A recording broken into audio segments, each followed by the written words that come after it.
You're listening to Emerson Whitner's NXT Report on the Angry Marks Podcast Network. Good afternoon, good morning, and good evening.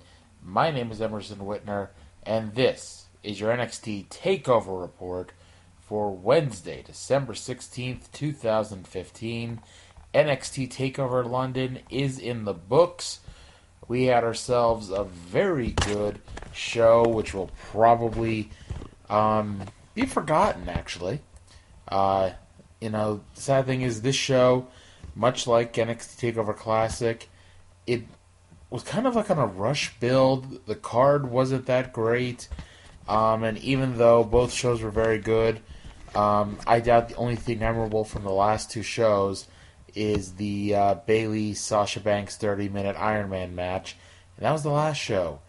This show had quality action most of the way. Live from London in front of just over 10,000 people. You want to say the presentation looked really good. Like, the arena looked different from your normal WWE show. Like, obviously it was still a WWE production. They still spent a lot of money to produce it, direct it, etc. But it just looked so different from even your normal NXT show. You'd have to watch it to quite know what I mean by that, but it just was. The show kicked off with Triple H in the middle of the ring. He said that he would have had to have been killed on Sunday by Roman Reigns to prevent him from being here tonight. And then he led the crowd in screaming, "This is NXT." We started the show with what I think ended up being the best match of the night, Emma versus Asuka. Emma more than held her own.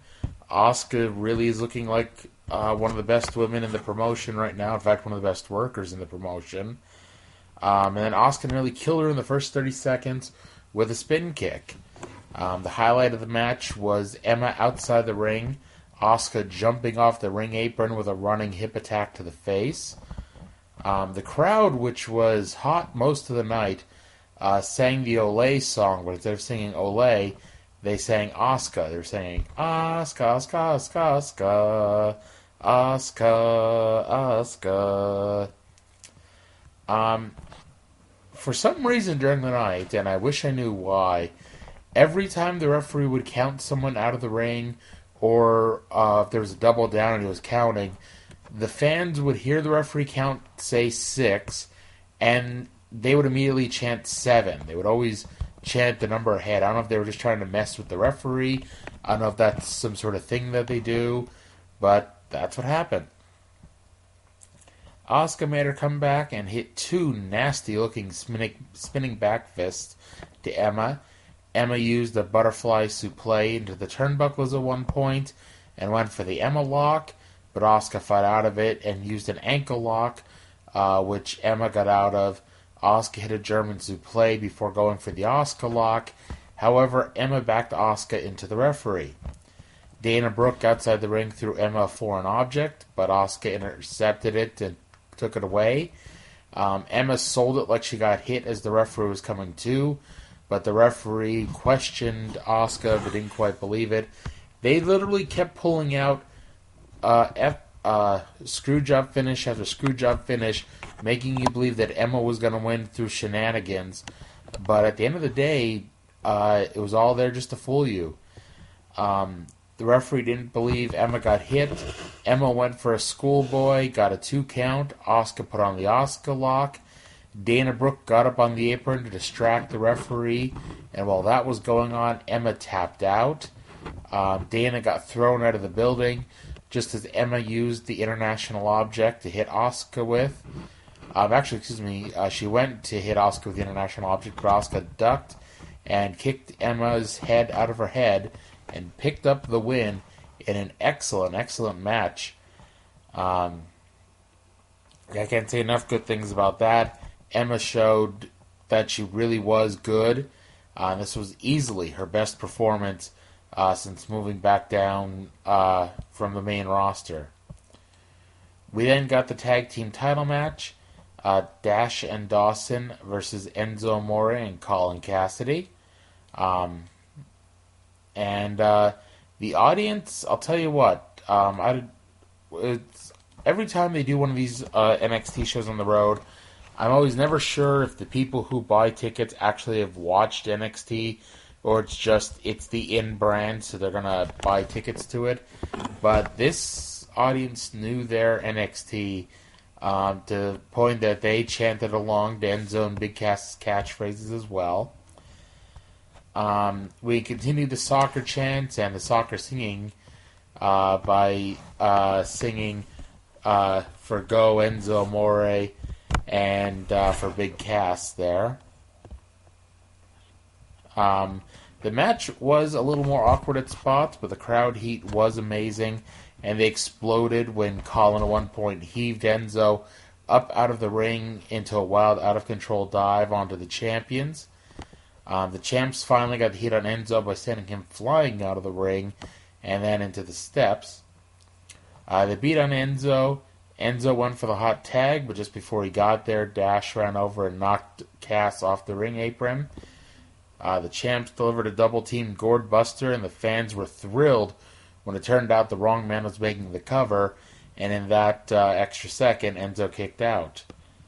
We did, of course, get the hot tag. Big Cass ran wild until Dawson took him out with a chop block to the knee. Dawson locked on a reverse figure four that looked to be the finish, but Colin was able to get to the ropes, but not before injuring his knee. Colin made yet another comeback, hit the big boot. They tagged out to Enzo. Enzo hit the air Enzo, which is the rocket launcher move, and the referee counted 1.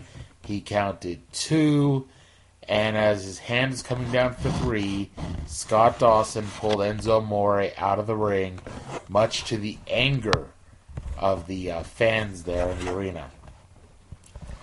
Dawson threw Cass into the post. Enzo climbed back to the top rope, but he got cut off, and the champs retained with that wacky double-team codebreaker they do that has a name, but they haven't used it in so long, I forget what it is. I apologize. One of these years I'm going to write it down. We then got, shockingly, the most disappointing match of the night. Baron Corbin versus Apollo Crews. I went on the record thinking this was going to be the second best match of the night. I was wrong. This was actually the worst match of the night. And it was quite dull for the most part, until the finish, really. Baron went for the end of days, but Apollo escaped, kicked Baron in the head. He hit a standing moonsault for a near fall, and then Baron got the surprising win when he hit the end of days the second time. So Baron Corbin continues on his way. Maybe he's going to be the next number one contender. That was the big thing, is that, Apollo, they had the whole storyline of Apollo being still the number one contender and still wanting a title shot at Finn Balor after the show. We then got a Sami Zayn highlight video. It finished by saying Sami would return next week. Alrighty, Greg Hamilton was backstage interviewing Nia Jax earlier today. Nia said that her strategy was to treat Bayley the same way she treated every woman here in NXT since she's got here. But before she could say much more, she looked off into the distance and asked, "What are you looking at?" The camera panned over, and there, staring at her, giving her the stink eye, was Asuka.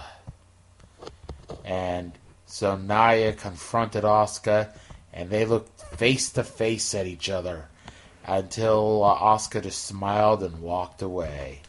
So that's coming, folks. It's going to be great. Bayley versus Nia Jax for the women's title. No Eva Marie out there. The fans went absolutely, positively nuts for Bayley. And this match, there appears to be some debate about this match, and that there are some people online, some noted internet reporters, that feel that the crowd was disrespectful for basically serenading Bayley for most of this match.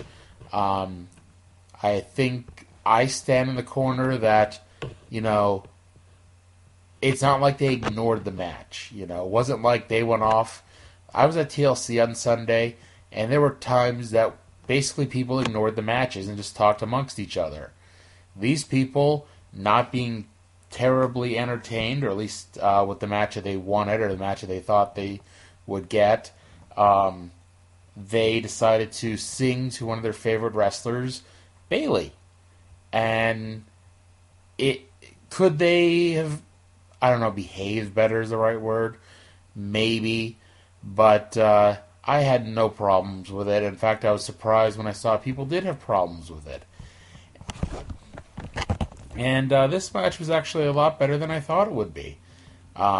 It reminded me a lot of the Gail Kim Awesome Kong series of matches in TNA in 2007 and 2008, where you had the small but plucky and popular babyface trying with all her might to take down this giant of a woman who's just manhandling her all over the place, and she has to fight from underneath, and the fans just get further and further behind her.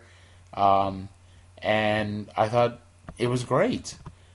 Bayley used everything you could think of, and she actually kicked out of 3 Samoan drops at one point. Nia Jax, she was using arrogant covers at points. When she hit the 3 Samoan drops, Nia hit a leg drop and then covered her with 1 foot. And, of course, Bayley kicked out. Then Nia knocked her down again and hit 3 leg drops to the back of her head, and then did kind of a lackadaisical cover, more serious but not quite as serious, hook the leg, cinch up, and really good cover, and Bayley kicked out. They built it up like the referee may stop the match at any point, but he did not. So Nia just kept destroying Bayley. At one point, they got to the top rope, and Nia went for a Super Samoan drop, but Bayley locked on a guillotine. However, Nia was able to get out of the guillotine and slam Bayley down hard with that spine buster she does. Bayley got on a second guillotine, and the same result. Bayley got on a guillotine for the 3rd time, and slowly but surely, Nia fell down, first to one knee, then she fell to her butt. And that's when Bayley cranked back with all her might. And Nia fought. As she's going down, the fans are starting to get into it. They're starting to chant for Nia to tap. And Bayley's just holding on with everything she has. She is latched onto Nia like a pit bull, just with that guillotine on. And eventually, Nia had to tap out. Bayley, little teeny tiny cute little Bayley, made Nia Jax tap out. And yes, folks, Bayley, the hero to children, and apparently to many adults, is still your NXT Women's Champion. They did announce next week we're getting a 4 corners tag team match. The Vaudevillains versus Jason Jordan and Chad Gable versus the Hype Bros versus Blake and Murphy. I assume because they were taping next week's NXT at the same time as Takeover, I assume, of course, this is already taped. I would give my prediction, except if I'm right, I'm sure I'll get a lot of emails telling me how dare I spoil NXT here in my report when all I'm doing is making a prediction. So I'm not going to. However, if you read my preview of this show, you should know who I think is going to win that match.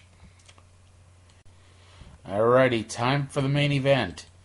Finn Balor defending the NXT title against Samoa Joe in a match that I thought was going to be your 5-star classic. It didn't quite make it to that level.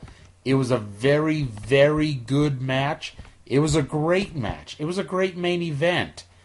It didn't quite get to that next level where it's a match of the year candidate. It wasn't Adrian Neville versus Sami Zayn from last year. It wasn't Sasha versus Bayley part 1 or part 2. It wasn't that Charlotte versus Natty match that time. It didn't quite make it over that hump to all those great match of the year, main events you've seen all over the place, but it was still a fantastic match. Finn added a little something, as not only did he come out in his demon face paint, he also had a Jack the Ripper coat and tie on.